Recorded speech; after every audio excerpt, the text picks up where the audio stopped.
Okay, let's see if we can get this session underway. So once again, good morning and welcome to you all.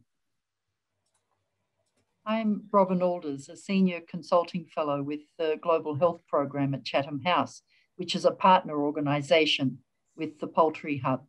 This is the 16th panel in our Roadmap series, Discussions for the Future of Poultry, People and Planet.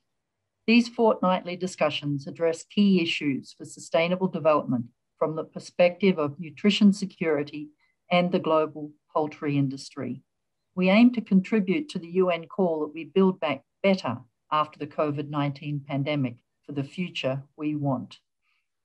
Just a few housekeeping notes. Today's discussion will last for 1 hour. The event is being recorded and it will be available on the One Health Poultry Hub website, and a direct link will be sent to all registered attendees. Do please put your questions to the panel through the Zoom Q&A function, which you can access at the bottom of your screens. Feel free to vote for the questions you think particularly important. And if English is not your first language, don't let that stop you. Please just ask your questions. I will put as many of your questions as possible to our panelists. And if your question is covered in a previous answer, or if we run out of time, please accept my apologies. We do have an online discussion channel that you can access from the website and from your registration link. Do please explore this to share questions, comments, and thoughts. These online discussions will contribute to a series of briefing notes that we will be preparing at the conclusion of this series. Today's discussion is on food systems governance, and in particular, the food, disease, and environment nexus. And I'm going to ask our panelists, how can One Health assist with managing complex questions, and particularly questions that require intersectoral governance? First, we'd welcome your thoughts on this particular topic on via the first poll. It should be coming onto your screens now. Once you've voted with the poll, the screen will disappear from your monitor. In the question, we're asking you to offer your thoughts around food safety governance, which rightly receives significant attention. However, it does result in trade-offs, and in your opinion, we'd like to know which issues should be revisited. We've given you 5 options there, so please consider those options and then do please vote. Right, now I'm delighted to welcome our 2 panelists for today, Dr. Victor Mbao. Mulibwanji Victor, sitting in Nairobi, but from Zambia. Victor is a One Health specialist with the International Development Research Centre based in Nairobi, Kenya. And it's a privilege to welcome Professor David Heymann, who is a distinguished fellow with the Global Health Program at Chatham House and a professor at the London School of Hygiene and Tropical Medicine. Dr. Mbao and Professor Heymann, you each have 10 minutes to present your thoughts initially, and we'll give you a signal at 9 minutes, and you'll then have 1 minute to wrap up. So with no further ado, over to you, Dr. Mbao.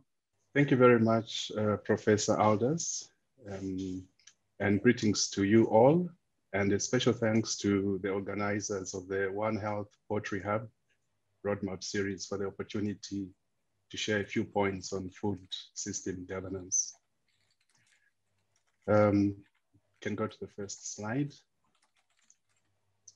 As we all know, food systems are characterized by complex interdependencies between multiple actors.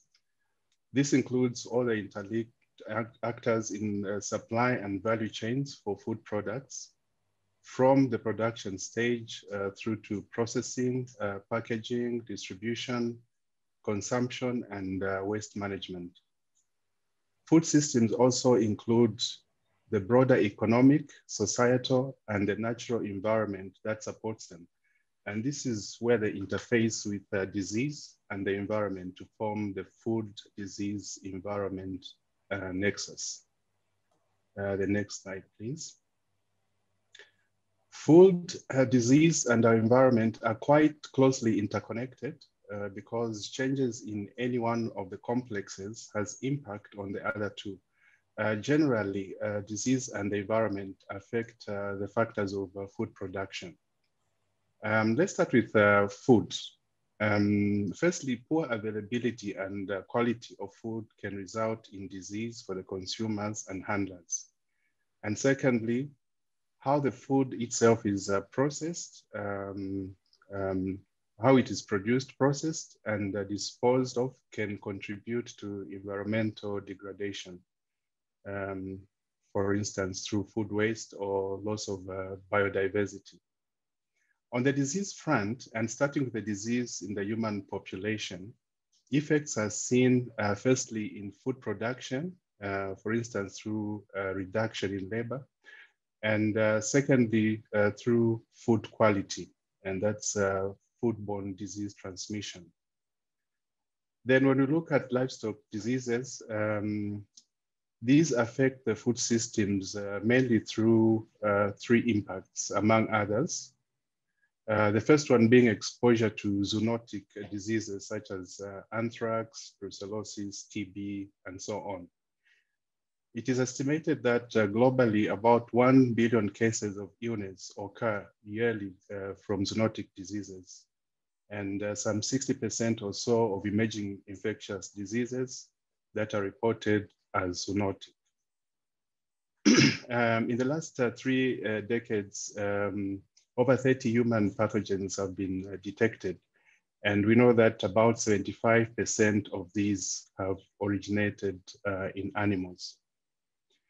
Secondly, livestock diseases affect food systems through increased greenhouse gas emissions, which contribute to climate change. And thirdly, through decreased capacity to produce food, especially in small-scale farming, where drought power is used. So those are the interactions and impacts of disease on the nexus. Let us now switch to the environment. How does the environment interface with the other two complexes? Firstly, it can be a source of food contamination, leading to food safety issues. And secondly, when the environment is altered, especially due to climate change, it will affect factors of food production through reduced amount of arable land, promoting disease transmission, reduced nutrition for livestock, among others. These effects are more pronounced in the smallholder farming systems, which are more vulnerable, if not supported towards resilience. And yet these systems produce about 50% of our food. The last slide, please. Seeing that the challenges of food systems are similar and connected to those of One Health, how can One Health assist with managing complex questions around the food, environment, and disease nexus? Firstly, when we consider climate change, these patterns and their effects on the environment and food production systems are quite significant. And secondly, human disease and poor livestock health as manifested through zoonotics and rising antimicrobial resistance, we see clear challenges in our ability to produce and deliver food. Food systems and One Health need to be integrated. The interdependencies we see in One Health are very much evident in food systems. I think, personally, I think they should be called One Health food systems for that reason. Integration of food systems in One Health will facilitate the shaping of resilient and inclusive food systems through bringing together local, regional, and global actors in One Health to participate in activities and decisions at the food, disease, and environmental nexus.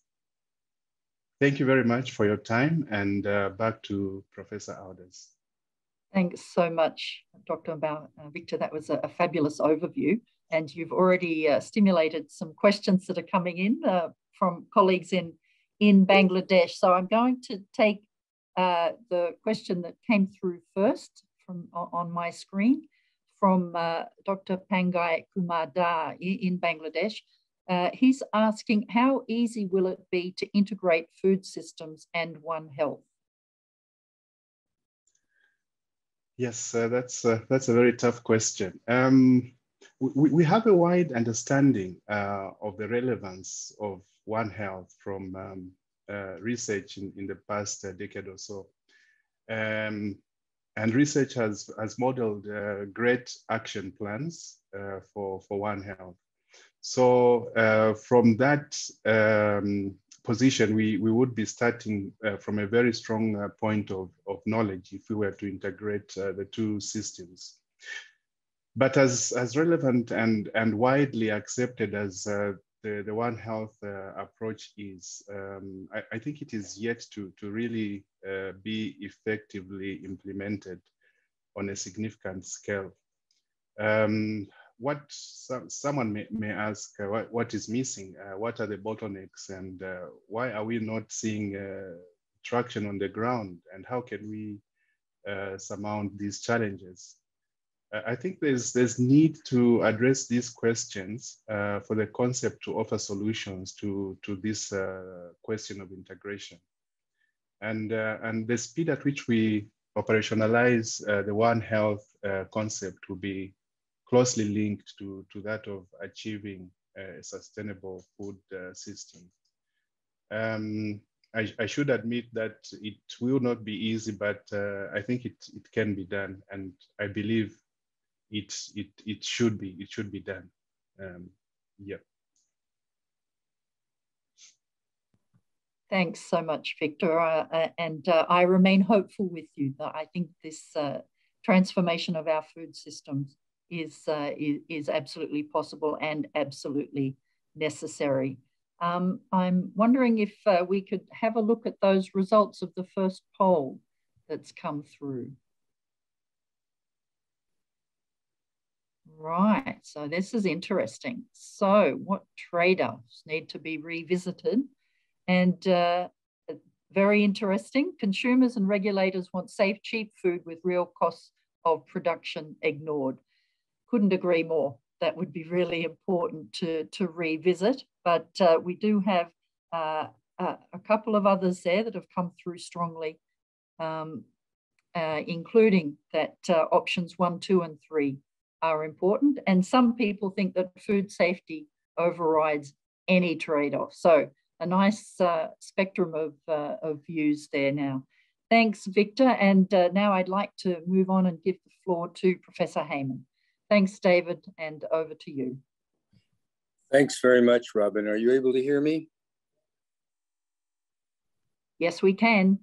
Wonderful, thanks. I won't put on my face because I have a weak internet connection, but if you'll put on the slides, we could start where Victor left off, because Victor gave an excellent overview of the problem of food safety and animals and the importance of One Health. And so what I'd like to talk about today is how we set standards in the world for foods and the pathogens that are present in those foods that will help all countries determine whether or not they're safe. So if we could go to the next slide, you'll see here on this slide, the foodborne. David, we've lost you. I'm not sure if it's just me, but I can't hear you at the moment. So these foodborne outbreaks are important in the US and they're important everywhere because many times people get seriously ill and actually die from these infections. I think you all know about the E. coli 0135 outbreaks that have occurred in North America and Europe and other places. So there need to be standards internationally. Next slide, please. And what's happened is, next slide, in the One Health environment, it's been understood that most common pathogens associated with foodborne outbreaks occur in the diseases which are shown in the foods which are shown here. You can see that it's in fish, in animals, and those are the most important source of infection from foodborne infections in humans, not so much the vegetables, although they are important as well. The next slide shows you how the United Nations systems have worked together since 1963 in setting standards for safe food. This is standards, guidelines, and codes of practice for food safety that are adopted by what's called the Codex Alimentarius. So I'll just jump in and say, David is somewhere in Europe, I believe, so it's great to know that everywhere in the world has internet problems. David, we lost you for a little while. Hold on, I'll move on. Okay, thanks. Okay, this slide shows the risk analysis framework of Codex Alimentarius. There's a risk assessment, which includes it's science-based, based on the evidence. It's risk management, which is policy-based, recommending policies. And then it's risk communication. And all three of these things are done by Codex Alimentarius, which is this joint One Health operating framework between FAO and WHO to help with food safety. Next slide, please.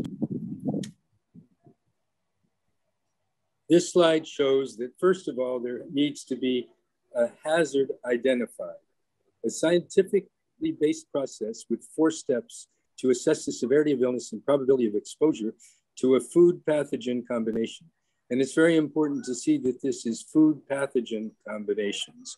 So what this hazard is an organism which is commonly present in foods. We talked earlier about E. coli 0143, which is often present in ground beef, for example. And so the hazard is identified, and then there's a risk characterization of that, taking into account the hazard characterization, the characteristics of that hazard, as well as the exposure assessment, what the likelihood is that humans will come in contact with that exposure through the food product that they're eating. Next slide. The next slide shows the food risks from pathogen food combinations. And these risks are associated with Campylobacter in the bottom with chicken, Listeria with sausages, Salmonella with eggs, E. coli, as we said, with beef and beef products, and Vibrio parahemolyticus with mollusks and shellfish. So all of these, the risk assessment is performed on each of these and many, many more. A single pathogen, one product type, whole production chain. Once the risk has been determined, there are then policy recommendations made and communication goes to the world. And as you can see on the next slide, that communication is done by guidelines, which are put out by Codex Alimentarius and also put out in policy briefs, which are provided to countries periodically.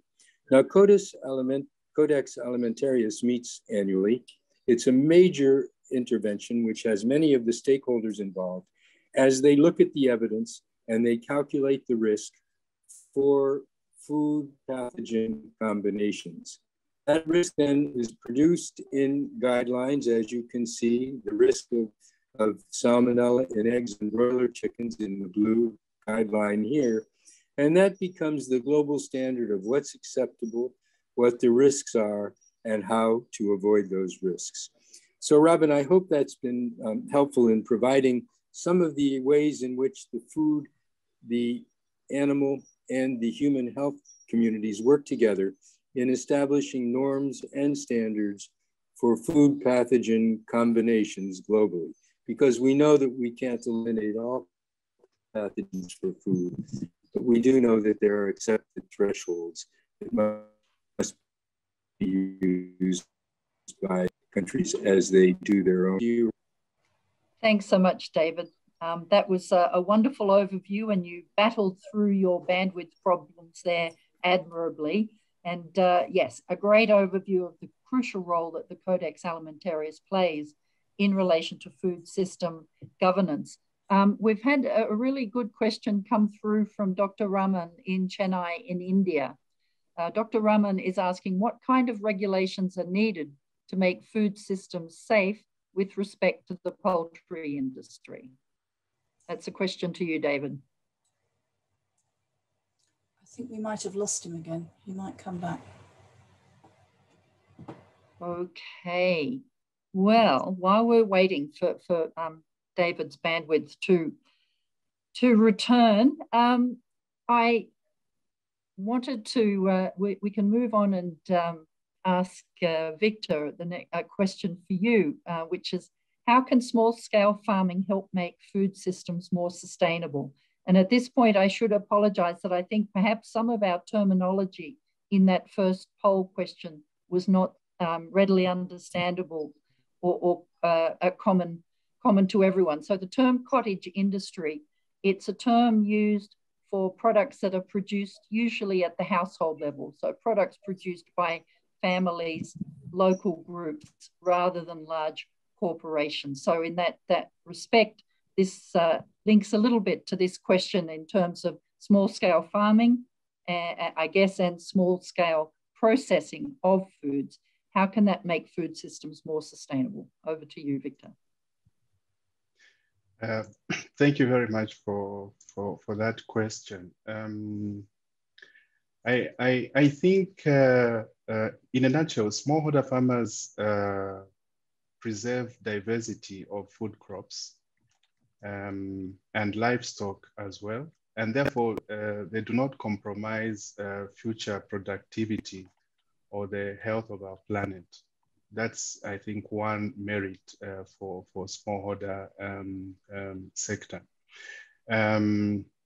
We know that there's been a 75% loss of plant genetic diversity on farms in the past 100 years. And this needs to stop, and smallholder farmers, I think, will play a critical role in stopping and reversing that trend. So this is one way in which the small-scale farming industry can make food systems more sustainable.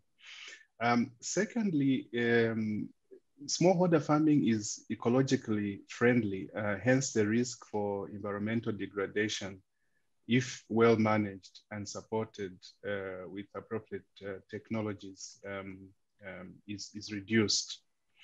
And another point for small-scale farming is that the systems already grow about half of the food that we eat.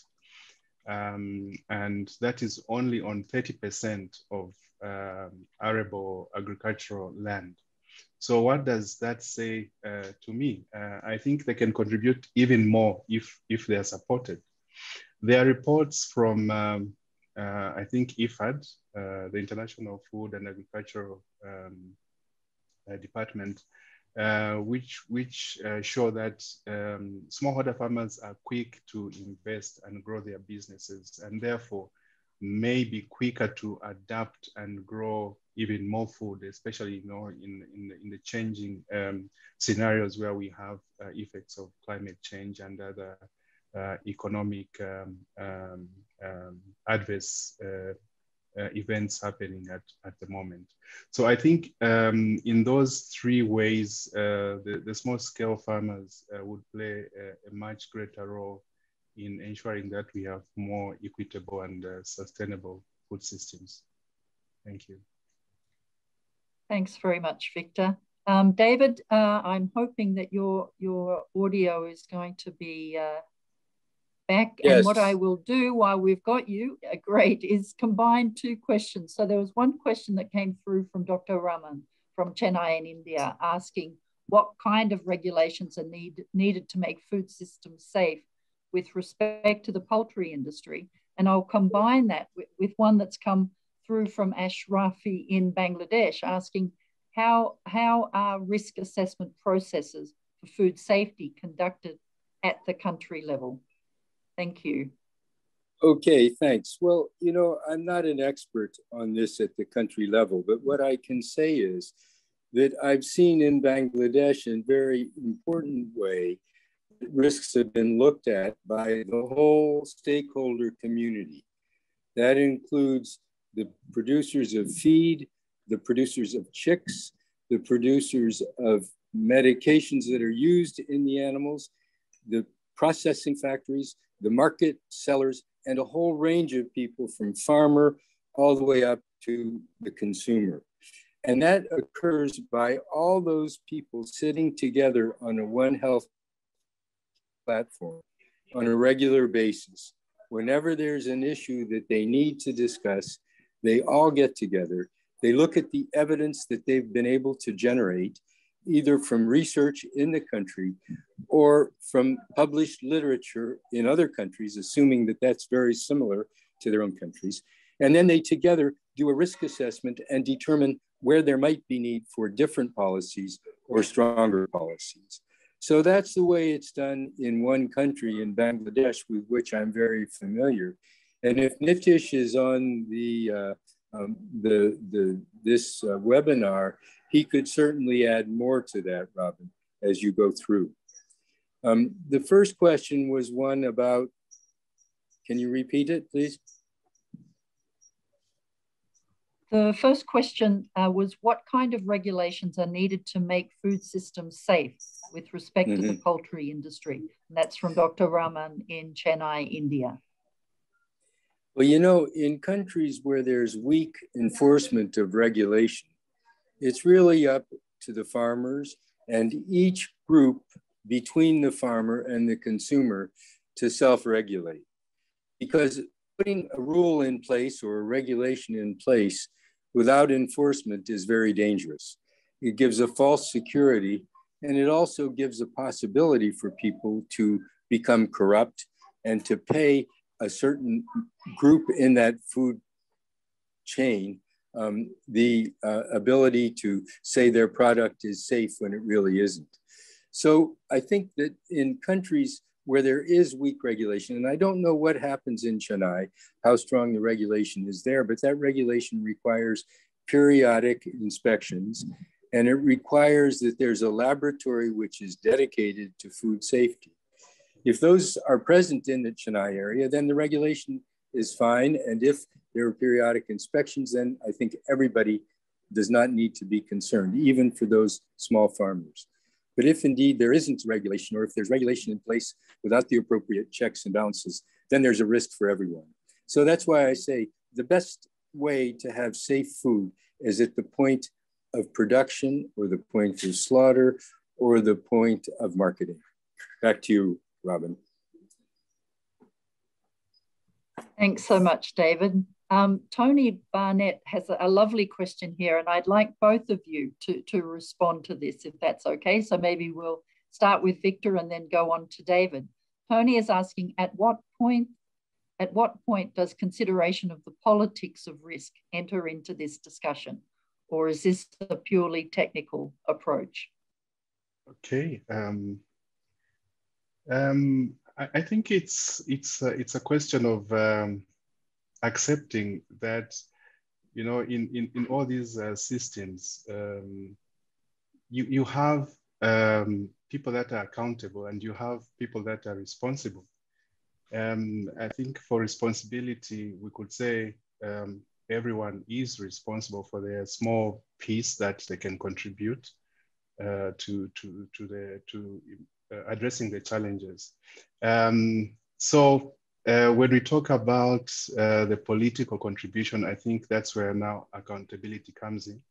And I would say, yes, we should be looking to the political systems, the people that hold the power of decision to play the role that they should in making food safe and addressing the risks that are associated with food systems. I think that's all I can say about that. Yeah. Thanks, Victor. David, what's your take on this question from Tony? I suspect you're talking, David, but we can't hear you. Okay, David. So when we can hear you, we would love to hear your response to that question.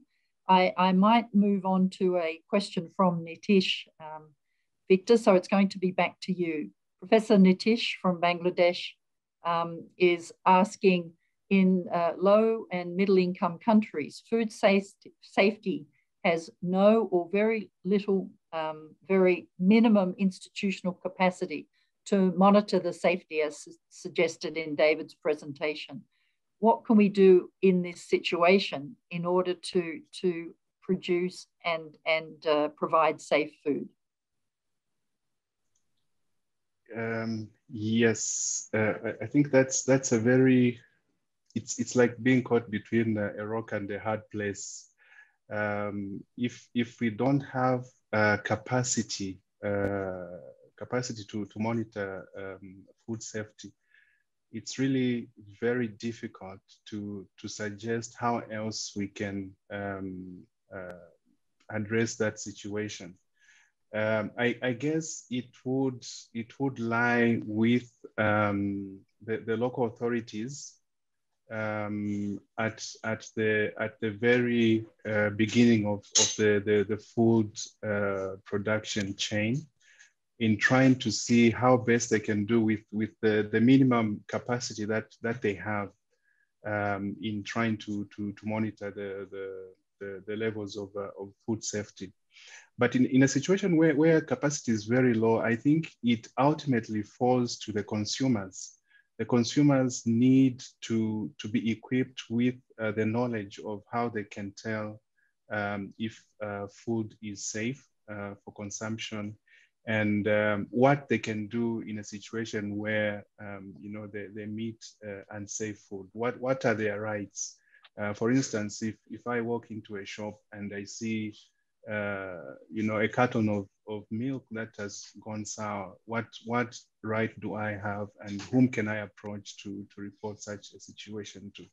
So ultimately it falls on the consumer, even if the capacity of regulators or systems are not to a level where they can address the issues on behalf of the general population. Thanks, Victor. I think David's connection has just dropped out for the moment. I'd like to link Nitisha's question a little bit back to Tony's question, because the politics of risk is also embedded in a little bit about the trade-offs question that was included in that first poll question. If I think about when I grew up in Australia, food safety and food safety regulation was not overly strong. Enforcement was not overly strong. It was pretty much up to the consumer to make sure that we did our best to make sure that food was safe, that it had been properly and thoroughly cooked. One thing that's happening now is with our very long global food chains, we're having processed foods that can have long shelf lives, but that may have contaminants. So in terms of food safety, it's not just about pathogens. We can have hormone contamination. We can have pesticide contamination. So for products that are coming through that haven't necessarily been manufactured locally, this becomes quite a challenge in terms for the consumer to know. And then you certainly mentioned the need of being able to report once you know there's a problem. But Victor, you're working for IDRC. So the problem of melanine contamination of milk, sadly, was only known once pets in Canada started dying, whereas it had clearly been causing problems in other countries long before that. So Victor, I'm not sure whether you want to respond to that, or David, I can see you're now back. Yes, apologies. Either to respond to what I just said, no problem, or whether you want to go back to Tony's point about the politics of risk, which is kind of linked. Over. Thanks, Robyn. Yes, I'll try to take a try at Tony's question, because in the UK, we've seen a good example of something which is political and using regulation as a political tool. I'm tempted to say that you must be being censored, David, if you're just about to challenge how food safety is being used as a political tool. So we're going to wait to hear from you about that, because I think these are really crucial issues that it would be great to discuss. Are you back, David? I think when you're ready, David, just let us know. And what I'll do now, Mike Francis has asked a question here, which is going to fall to you again, Victor, right up your alley. What role does vaccination have to play in the control of foodborne pathogens? Yes, an excellent question, and I guess the vaccination is in livestock or animals in general. Basically, vaccination reduces, the likelihood of food animals getting diseased. And in food safety, we are talking about, food sources that are safe. And in this case, if the food source is of animal origin, then we're talking about animals that are healthy. And vaccination, we know in terms of cost effectiveness is the best tool for keeping animals healthy. So this is a role that it plays in food safety, in that if vaccination is adopted, then we have healthy animals that eventually end up in the food chain, and therefore we can have some guarantee that the animal products that are going into the food chain wholesome, they are safe, they are free from diseases, especially zoonotic diseases that can be transmitted to the human population. So indeed, the short answer is vaccination is critical for ensuring food safety. Sorry, Robyn, Hi, David. Thanks very much, Victor. And David, I can see you're back. Would you like to return to the politics of risk? And I'm very sorry for all the poor connection that's occurring. But yes, what I was saying was the UK has an extremely strong food protection agency and very strong regulation for shellfish and mola that are traded in the world. At the same time, yeah, sorry, David, you've dropped out again. So while we're waiting for you to come back, I'm going to just pop down to the bottom of the Q&A. Q&A is coming in, and we have a comment from Julie Garnier, and she's saying that the gender working group of the Network for One Health / Eco Health, she's recommending that we consider bringing gender issues in food systems, as women play a critical role in bringing transformative change at all levels of food systems. From production, where they represent 48% of the agricultural force, an underestimate, food preparation and processing, and food consumption. And they're responsible for the lion's share of food shopping. So Julie has kindly shared a link to one of their reviews, and we will make that available via our Slack channel for all of you, just in case you're not able to access that link. David, you're back, and back to the politics of risk. Yes, sorry. And so what's happened is that there's been negotiations that haven't yet opened up the way for the regulation of mollusks and shellfish in the UK to be sold in Europe. It's being held as a bargaining chip, and eventually a negotiation will be done clearly and will pave the way for better export of these fish from the United Kingdom. So sometimes politics do play a role in this, and also politics can play a role in different ways as well. If, for example, a member of parliament in a country has a poultry farm which doesn't meet the standards of the country, that poultry farmer, politician may decide that he will not or she will not permit regulation that puts them out of business. So this can occur at all levels. And it's very important to understand that evidence must be used and policies should be based on evidence. And those consumers and people in countries should be looking to see whether or not the regulations have been made and are being enforced properly. Over. Thanks, David. That's a great review, and absolutely, the politics of risk is a subject on which we could have an entire webinar, entire panel discussion, and there'd still be plenty more to say on that. The next question that's come up in our voting is from Stuart Andrews. And Stuart is asking, how can we improve cross-sectional participation and collaboration in terms of maximising the impact of One Health? He's giving an example of between foresters, conservation bodies, human and animal health. So over to you, Victor, and then on to David to respond to that. Yes, I think this is a similar question to what we are looking at in terms of operationalizing the One Health concept. Basically, it boils down to how can the different sectors collaborate to put legs to the concept so that we can see traction on the ground. It's quite complex in that while we have, I think, sufficient research that gives a clear foundation to the frameworks that need to be put in place, we are not really seeing the actors taking up the roles and responsibilities that are needed for it to really work.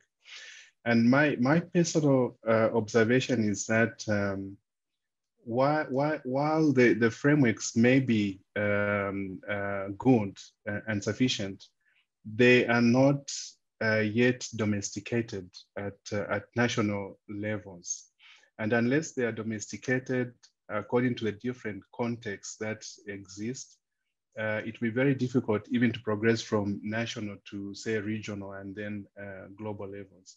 So I think one aspect that needs to be considered is how to take these frameworks and domesticate them to the context of a country, and see how they can operate and then move on from there into the regions.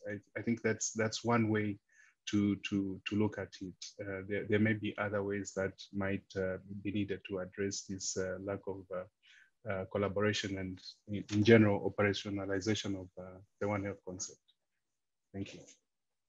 Thanks, Victor. David, did you catch that question? Yes, I did. And, I think what Victor says is absolutely right. It has to come down to the local level. And I don't know whether the group has had any discussion on the human and animal risk assessment framework that's been developed in the United Kingdom. But I'll just say a few words about that. It's called, as an acronym, HAIRS, H-A-I-R-S. And what this does is it brings together people from the environmental sector of government, from the animal health sector of government, and from the public health sector of government. And each week they review, each month, they review by virtual conference all the animal diseases that are occurring in the world and any foodborne outbreaks that have occurred. They review that.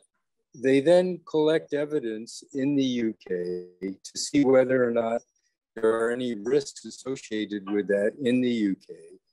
And once they've done that, then they make either a guideline or a newsletter that describes the risk, if indeed there is a risk. So what Victor has said is that it has to come to the local level. The UK has set up this HAIRS platform, and they regularly meet by telephone or Zoom conference twice a month, and then every third month, they meet in person when COVID is no longer a problem, and before COVID, in order that they can collect the information they need for a risk assessment and make sure that there are guidelines and policy briefs to the government when necessary. So bringing it down to the country level requires much as was done in Bangladesh for poultry, bringing all the stakeholders together and reviewing regularly risks that are occurring elsewhere in the world, seeing how they might apply to the country itself. At the same time, reviewing the Codex guidelines as well, and making sure that they're clearly understood as the standards to which countries should be adhering. So over to you again, Robyn, and thanks for that. Thanks, David. I think we're going to have time for one further question. Nigel Gibbons is asking, can major national and international food companies be encouraged or obliged to take greater corporate responsibility for the impact of their products on the consumer? Obesity, for example, and the impact on the environment. So, Victor, would you like to answer first, and then we'll go on to David? Yes, please. This is not my area of work, so what I will say is from a very personal perspective and observation. I have observed that over the years, I think we've been able to oblige companies that produce, let's say, dangerous products, for lack of a better word. In this case, I'm thinking of cigarettes, smoke. We've been able to oblige such companies to put warnings on their packages, and we've even gone as far as putting very graphic pictures on the packaging, so that the consumer is well informed of the risks that they are taking. I would want to believe it's also possible to use the same approach to oblige food producing companies to make it clear what is contained in the food, and to make the warnings very clear, so that the consumers are making an informed decision when they pick up this food from the shelf. So I think the short answer is yes, it should be possible to encourage or oblige these big corporate companies to take more responsibility about the products that they put out there for the consumers. Thank you. Thanks, Victor. David, what are your thoughts on this topic? You're on mute, David. Yes, okay, thanks. Yes, what Victor says is absolutely right. The Framework Convention on Tobacco Control has been a treaty, a global treaty internationally, which has obliged all countries that signed to stop advertising of cigarettes and a whole series of things that has decreased smoking worldwide. WHO has actually attempted to do some other treaties on food, and we've lost you again, David. So while we wait for content. David, I'm just going to take the opportunity. Yeah. Sorry, yes, please. Could you repeat your last little bit, David? We lost you. So what has happened is that industries and restaurants and other groups have self-regulated. They've decreased salt content, fat content, sugar content in some areas. But what's been seen is that then gradually this increases again in those same countries. And so self-regulation is sometimes useful, but many times it's only done temporarily, and then gradually industry increases the salt or the fat. And there have also been attempts at taxation called sin taxes on things like. We've lost you again, David, sorry. Not to read David's mind, but I think he was beginning to talk about applying tax to certain food at the products. Start. Oh, here he comes. Please, sorry, Victor, I suspect that was David calling me, so please go ahead. Okay. I was saying we have seen the taxation applied to certain products, not necessarily food products, and that works to force or oblige companies in what they put out for the consumers. So maybe in the same way, there could be regulation to increase tax, for instance, on sodas or other food items that are responsible for non-communicable diseases, so that less is put out there, basically to make it more expensive to put such products up for the consumers. Thanks, Victor. I think you've done very well. And so, David, we're grateful to you for persisting with your tricky internet connection. We are going to have to start our our wrap up now. So I'd really like to thank both of you. It's been a really important discussion. We've just touched the tip of the iceberg. And I'd be grateful if Rhiannon, if you could put up the key messages that we're going to take away from this discussion today. The first one is that food systems and One Health are intricately connected. And in Victor's opinion, they should be called One Health food systems. Contribution of smallholder farmers will be critical in supporting sustainable and inclusive food systems. And an important point, Victor's final point, the critical role played by frontliners, farmers, policymakers, etc., is clear, but the incremental gains through individuals' actions will be just as important. David highlights that foodborne outbreaks are frequent and caused by known pathogens with food associations. Standards for food safety are required and developed by the Codex Alimentarius through standardized risk assessment. Countries require capacity to do their own risk assessment in order to develop appropriate guidelines and policies. A really important point. For you in our audience, we'd really like your perspectives following today's discussions. So there's the second poll question has just come up. Is it possible for the Codex risk analysis framework to take One Health approaches to nutrition security into account? You've got 4 options there. So do please consider those options, share your thoughts with us. And while you do that, I'd like to thank again our wonderful panelists, Professor David Heymann and Dr. Victor Mbao, to our tech team working in the background to make everything run smoothly, and to our audience for your interest and your questions. When you have time, do please continue these discussions on our Slack channel using the link you received at registration, or access it via our website today, tomorrow, or whenever you can. We look forward to welcoming you again on the 4th of August, which is going to be the final panel in this series. It will be at the same time, and it's going to be a crucial discussion on food systems governance with Dr. Namakulu Kovic of the International Food Policy Research Institute and a panelist from the London School of Hygiene and Tropical Medicine.